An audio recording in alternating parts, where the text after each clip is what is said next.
This month's landscape lesson is all about making shapes.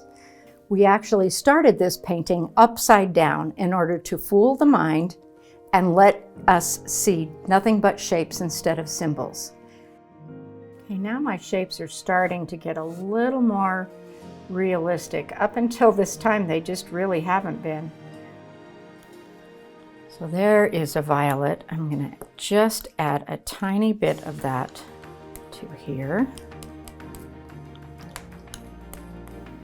Take the edge, just soften that edge.